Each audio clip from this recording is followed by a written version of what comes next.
Hey friends, welcome back to my channel study after marriage. कैसे हैं आप लोग? कमेंट करके ज़रूर बताएं।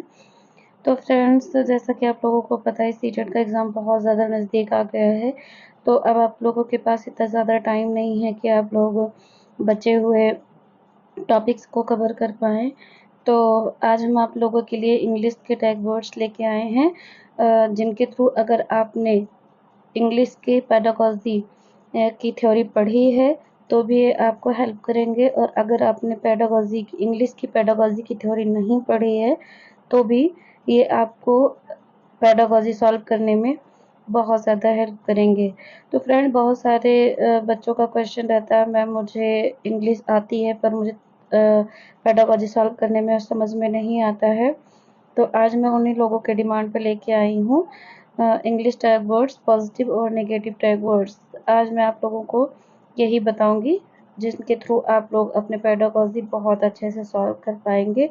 देखते ही आप आंसर टिक कर देंगे। फ्रेंड्स, पॉजिटिव टैग वर्ड्स का आपको तभी प्रयोग करना है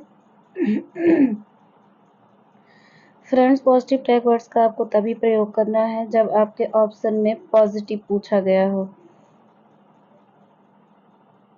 जब आपके ऑप्शन में पॉजिटिव पूछा गया होगा तो आप पॉजिटिव टैग वर्ड को सही कर देंगे। और अगर आपके ऑप्शन में नेगेटिव पूछा गया होगा तो आपको अभी हम जो नीचे नेगेटिव टैग वर्ड्स बताएंगे वो सही हो जाएंगे। फ्रेंड्स, अगर पॉजिटिव पूछा है तो पॉजिटिव टैग वर्ड्स देखकर आंसर लगाएंगे, और पॉजिटिव नहीं पूछा है, नेगेटिव पूछा है तो नेगेटिव टैग वर्ड्स देखकर आंसर लगाएंगे। तो फ्रेंड्स, चलिए हम आप लोगों के साथ पॉजिटिव टैग वर्ड डिस्कस कर लेते हैं कि किस तरह के टैग वर्ड्स होते हैं जिन्हें देखकर हम अपने आंसर को तुरंत ही सॉल्व कर पाते हैं। फ्रेंड्स, मैंने इसके पहले भी कुछ वीडियो डाली हैं, जैसे कि संस्कृत के, हिंदी के, एसएसटी के, सीडीपी के टैग वर्ड्स डाले हैं। अगर आप उनको देखना चाहते हैं तो आप लोगों को मैं लिंक डिस्क्रिप्शन में दे दूंगी। आप CDP, Hindi, Sanskrit, SST first paper and second paper दोनों के लिए ही वो बहुत ज़्यादा महत्वपूर्ण है। आप उसे डिस्क्रिप्शन बॉक्स में जाकर देख सकते हैं। तो फ्रेंड्स, चलिए हम आप लोगों के साथ इंग्लिश के पॉजिटिव टैग वर्ड्स डिस्कस करते हैं। प्रोवाइड अपॉर्चुनिटी, हमें बच्चों को अपॉर्चुनिटी देनी है, नए नए अवसर प्रदान करना है। अपॉर्चुनिटी का मतलब यही है कि अवसर। तो हमें बच्चों के लिए प्रोवाइड करना है बहुत अच्छे अच्छे अवसर, जिनके थ्रू वो अपनी एक्टिविटी अच्छी कर सके, अपनी पढ़ाई अच्छी कर सकें। फ्रेंड्स, अगर आप लोगों को मेरे बताने से नहीं समझ में आ रहा है कि पॉजिटिव टैग वर्ड्स कहाँ यूज़ करने हैं तो मैं आप लोगों को बता देती हूँ। जैसे आपके क्वेश्चन में आ गया पॉजिटिव, जैसे आप लोग हिंदी में करते हैं निम्नलिखित में से कौन सा सही है, तो आप लोगों को तीन ऑप्शन रॉन्ग दिए रहेंगे, एक राइट दिया रहता है। तो आपको अगर आपने अच्छे से पॉजिटिव वर्ड देखा रहता है तो आप उसमें जो टैग वर्ड्स आपको राइट रहते हैं आप उसी पे टिक कर देते हैं और तीनों गलत हो जाते हैं। फ्रेंड्स, सेम उसी तरह से इंग्लिश में क्वेश्चन पूछता है और आपको 3 ऑप्शन नेगेटिव दे देता है और एक पॉजिटिव दे देता है। तो आपको नेगेटिव पॉजिटिव पहचान के क्वेश्चन को टिक करना रहता है। तो फ्रेंड्स, पहला है प्रोवाइड अपॉर्चुनिटी, हमें बच्चों को तरह तरह का अवसर देने होते हैं, विभिन्न अवसर देने होते हैं जिनके थ्रू वो अपनी एक्टिविटी, अपनी पढ़ाई को अच्छा कर सकते हैं। सेकंड है हैबिट फॉर्मेशन, हमें बच्चों में अच्छी अच्छी हैबिट्स का निर्माण करना होता है, क्योंकि बच्चे एकदम छोटे होते हैं, जब घर से आते हैं तो उनके अंदर ज़्यादा आदतें नहीं होती हैं। वो ज़्यादा चीज़ें हमें देख के, अपने परिवेश को, आसपास के लोगों को देखकर सीखते हैं। तो हमें ऐसे कृत्य करने हैं या फिर ऐसे कार्य उनसे करवाने हैं जिनके थ्रू उनकी हैबिट अच्छी हो, उनके अंदर अच्छे अच्छे आदतों का निर्माण हो। Child language is a resource, बच्चों की जो भी लैंग्वेज है, वो जिस भी परिवेश से आ रहे हैं, जैसी भी भाषा वो अपने घर से सीख कर आते हैं, जिनका प्रयोग करते हैं, हमें उसे रिसोर्स यानी कि संसाधन के रूप में देखना है। उसे संसाधन के रूप में देखना है, ना कि समस्या के रूप में। हमें उसे समस्या के रूप में बिल्कुल भी नहीं देखना है। तो child language is a resource, तो बच्चों की जो मातृभाषा होती है या उनकी जो अपनी भाषा होती है जिसे वो प्रयोग में ले आते हैं, वो एक संसाधन के रूप में प्रयोग किया जाएगा। रियल लाइफ इंटरेक्शन, हमें उन्हें जो चीज़ें पढ़ानी है उनके लिए रियल लाइफ से जोड़ के पढ़ानी होती है, क्योंकि बच्चे जब बहुत ज़्यादा छोटे होते हैं तो उन्हें कोई चीज़ समझाना बहुत ज़्यादा टफ होता है। अगर उनके आस-पास में जो चीज़ें हो रही हैं, जो लोग रह रहे हैं, उनसे जोड़ के चीज़ें सिखाते हैं, तो वो बहुत ज़्यादा जल्दी से वो चीज़ें सीख पाते हैं और उसे अपने दैनिक जीवन से जोड़ लेते हैं, तो वो चीज़ें उनको बहुत टाइम तक याद रहती हैं। तो फ्रेंड्स, आपको बच्चों को जो भी चीज़ें सिखानी या पढ़ानी है, आपको उन्हें उनके रियल लाइफ से इंटरेक्शन करके सिखानी है। पर पर्सनल रिस्पॉन्स क्वेश्चन, बच्चे को अपना पर्सनल खुद का रिस्पॉन्स करने देना है, जैसे कि वो क्वेश्चनिंग करने के लिए उन्हें प्रोत्साहित करना है। अगर वो क्वेश्चन कर रहे हैं तो आप आंसर दीजिए, और या फिर आप क्वेश्चन करिए, वो आंसर देंगे, आप ऐसे करके उन्हें इन्वॉल्व करिए पर्सनल रिस्पॉन्स के लिए, कि वो खुद भी आपकी एक्टिविटी में शामिल हों। तो अगर आपको किसी भी क्वेश्चन में पॉजिटिव पूछा गया है और पर्सनल रिस्पॉन्स है तो आप उसे सही करके आएंगे। इंक्रीज लर्नर्स, इसमें फ्रेंड्स ये गलत लिखा है, बिजी लर्नर्स है। हमें उन्हें एक्टिविटी में, पढ़ाई में बिजी रखना होता है, जिससे उनका माइंड इधर उधर ना लगे। तो अगर आपको किसी भी क्वेश्चन में आपसे पॉजिटिव पूछा गया है और बिजी लर्नर्स लिखा गया है तो आप उसे सही कर देंगे, और उसमें नेगेटिव पूछा गया है तो आप इसे गलत कर देंगे।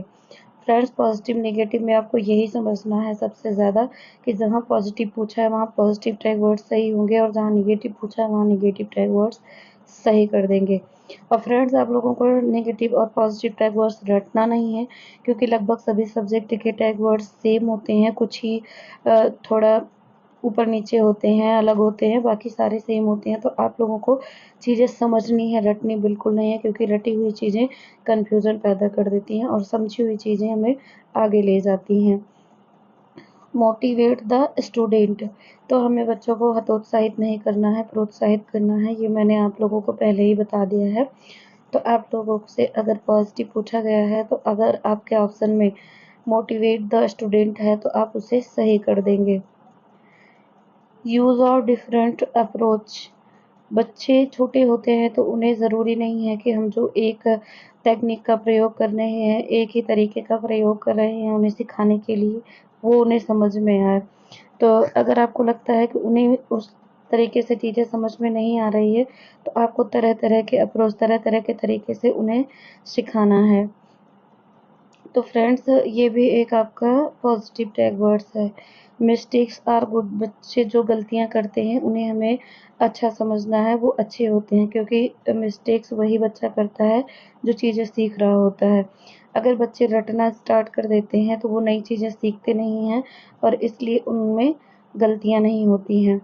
तो जब बच्चे गलती कर रहे हैं तो हमें उसे अच्छे वे में लेना है, क्योंकि बच्चे गलतियाँ करके ही सीखते हैं, ना कि रट्टा मारना एक गलत वे हो जाता है। इसलिए मिस्टेक्स को हमें अच्छे ढंग से यूज़ करना है, अच्छा समझना है, उसे गलत नहीं करना है, बच्चे की गलतियों को सुधारने का प्रयास करना है। नेक्स्ट है friends, mistakes discuss with classroom, तो हमें बच्चे जो मिस्टेक्स करते हैं उन्हें आपको ऑब्ज़र्व कर लेना है कि बच्चे क्या-क्या मिस्टेक्स कर रहे हैं, और जब आप कोई भी चीज़ समझाने लगते हैं, पढ़ाने लगते हैं, तो आपको उन मिस्टेक्स पर डिस्कस करनी चाहिए क्लासरूम में, जिससे बच्चे समझ पाएँ। बच्चों से डिस्कस करनी चाहिए, बातचीत करनी चाहिए, जिससे आपको समझ में आ जाए कि बच्चे क्या सोच रहे हैं और उनमें क्या सुधार की आवश्यकता है। तो आप अगर उनके मिस्टेक्स को डिस्कस करते हैं क्लासरूम में, तो वो बहुत अच्छे से समझ पाते हैं और अपनी गलतियों को सुधार पाते हैं।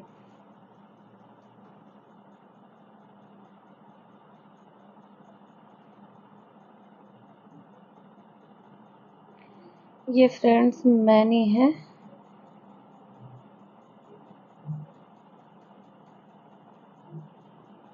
मैनी कॉन्टेक्स्ट, आपको तरह-तरह की चीज़ों से उन्हें सिखाना है, तरह-तरह के अप्रोच करने हैं, तरह-तरह की संसाधन उपलब्ध कराने हैं। उन्हें एक तरीके से, मेरा कहने का मतलब है एक तरीके से आपको उनके साथ नहीं पेश आना है।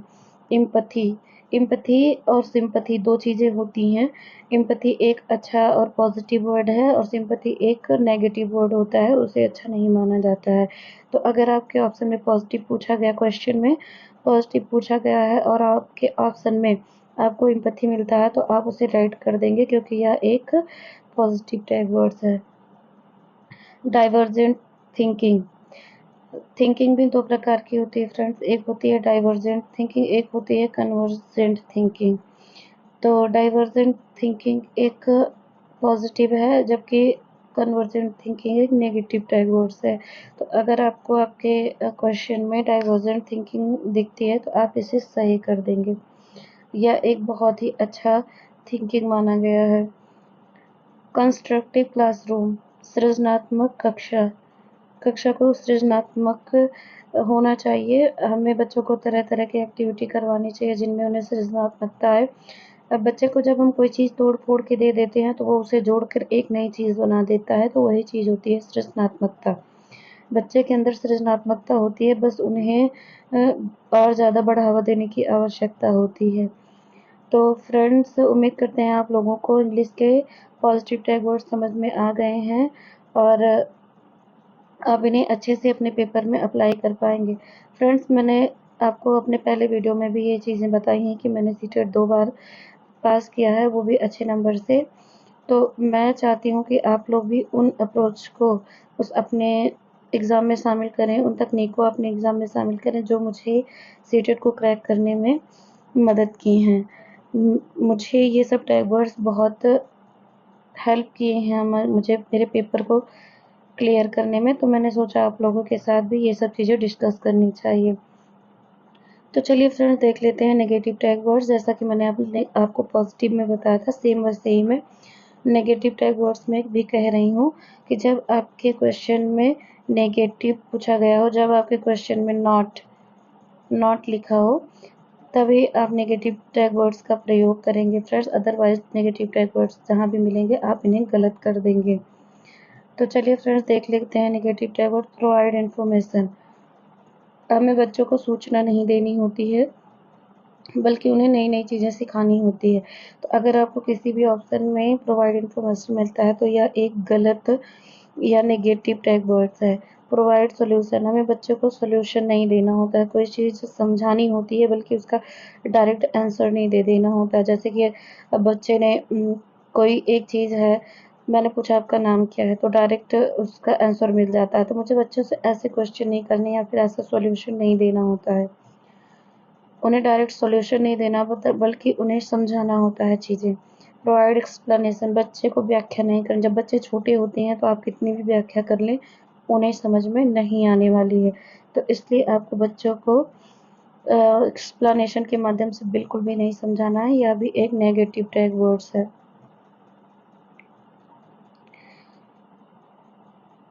रोड मेमोराइजेशन, ये रोड होगा फ्रेंड्स, रोड मेमोराइजेशन ये नहीं रहेगा। बच्चे को हमें कोई भी चीज़ रटवानी नहीं होती है, उसे चीज़ें समझानी होती हैं।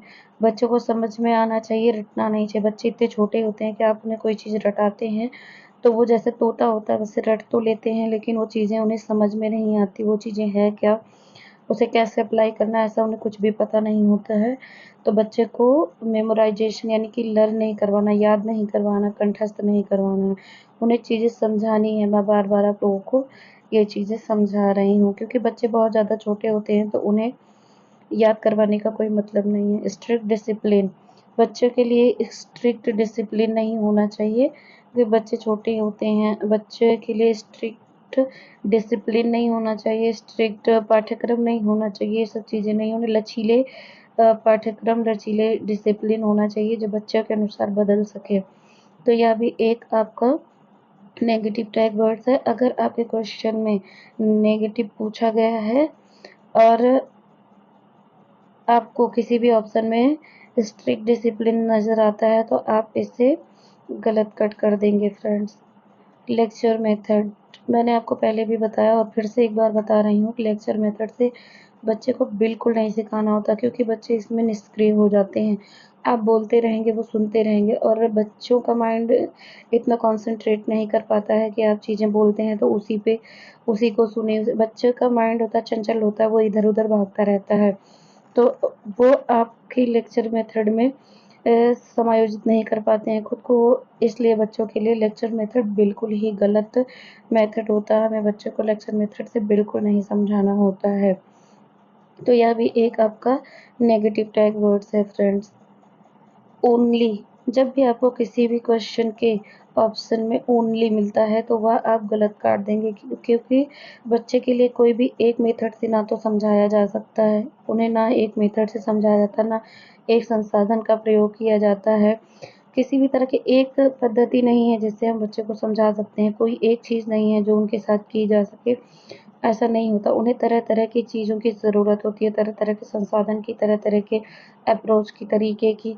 सारे बच्चे एक जैसे नहीं, तो केवल अगर आपको कहीं मिलता है, मेरा मतलब है ओनली, तो आप उसे गलत काट के आएँगे। व्हेन पेपर वर्क ओनली, बच्चे को हमें पेपर वर्क ओनली, पेन और पेपर, ये पेन नहीं है, पेन है।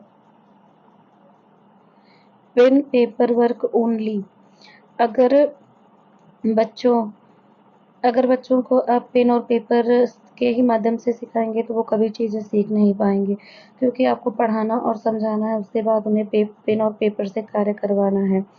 और पेन और पेपर से आपको बच्चों से बहुत ज़्यादा कम कार्य लेना होता है, आपको उन्हें समझाना ज़्यादा होता है, एक्टिविटी ज़्यादा करवानी होती है। तो इसलिए यह भी एक नेगेटिव टैग वर्ड्स है, पेन पेपर वर्क ओनली।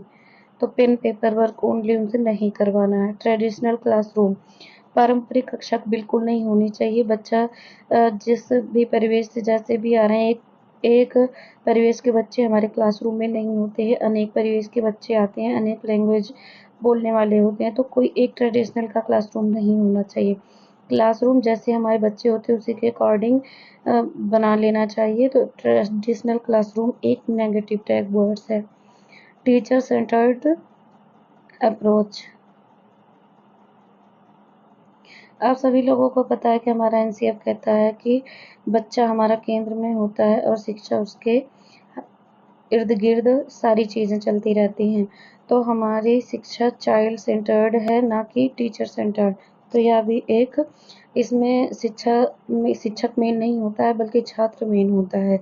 छात्र को ध्यान में रखकर शिक्षा दी जाती है, छात्र की एबिलिटीज, छात्र की क्षमता, ये सब चीज़ें देखकर उसे शिक्षा दी जाती है, ना कि टीचर की एबिलिटी, टीचर की क्षमता, टीचर की रुचि के अनुसार ऐसा कुछ भी नहीं होता है। तो छात्र ही मेन होता है।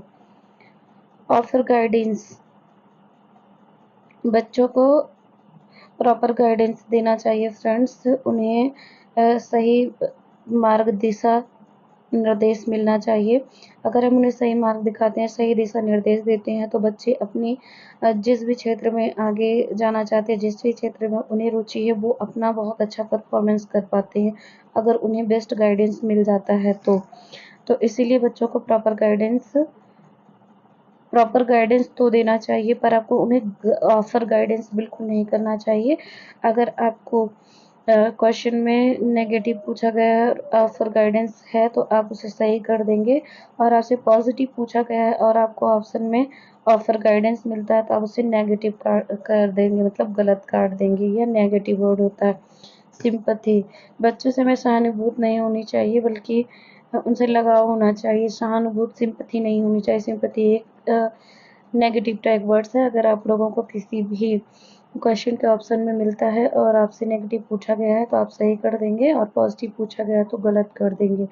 ओवर थिंकिंग, ओवर थिंकिंग बिल्कुल भी सही चीज़ नहीं है।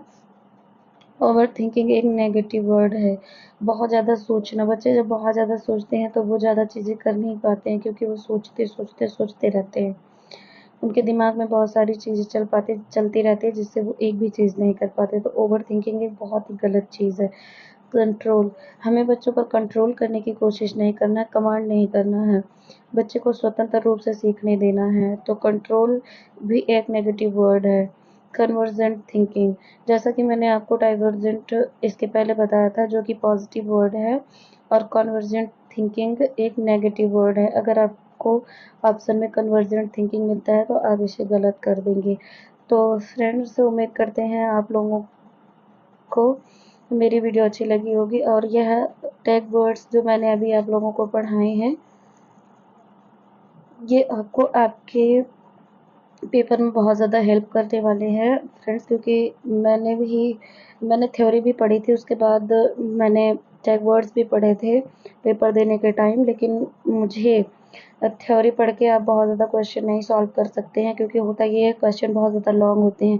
तो मुझे भी सबसे ज़्यादा हेल्प टैग वर्ड्स से ही मिली थी, क्योंकि टैग वर्ड्स 1 या 2 होते हैं, आप उन्हें देखते ही पहचान जाते हैं। और वो होता है, जैसे कि आपने अगर थ्योरी पढ़ रखी है तो आपको चीज़ें पढ़ के समझनी होती हैं, उसका अर्थ निकालना होता है, तब जाके आपको समझ में आती चीज़ें। अगर आप अच्छे से अर्थ नहीं निकाल पाते हैं तो भी आपका क्वेश्चन 50% गलत होने के चांस हो जाते हैं। तो इसलिए टैग वर्ड्स आपके लिए बहुत ज़्यादा इम्पोर्टेंट है। तो फ्रेंड्स, इसी उम्मीद से कि आप लोगों के लिए यह वीडियो बहुत ज़्यादा हेल्पफुल होगा और आप लोग इसे ज़्यादा से ज़्यादा प्यार देंगे। और आप लोगों को मैंने जैसे पहले बताया और अभी भी बता रही हूँ, आपको टैग वर्ड्स रटने नहीं हैं, बस समझने हैं। क्योंकि टैग वर्ड्स रटने की चीज़ें आप इन्हें समझ लेते हैं तो आप कोई भी क्वेश्चन आराम से कर लेंगे। और यह मेन आपके लिए, आपके पेडागॉजी के लिए है।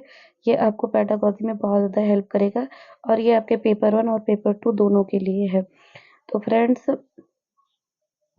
मैंने और भी सब्जेक्ट के टैग वर्ड्स लिए, जैसे संस्कृत, हिंदी, एसएसटी, सीडीपी के टैग वर्ड्स अपने चैनल पर अपलोड कर दिए हैं।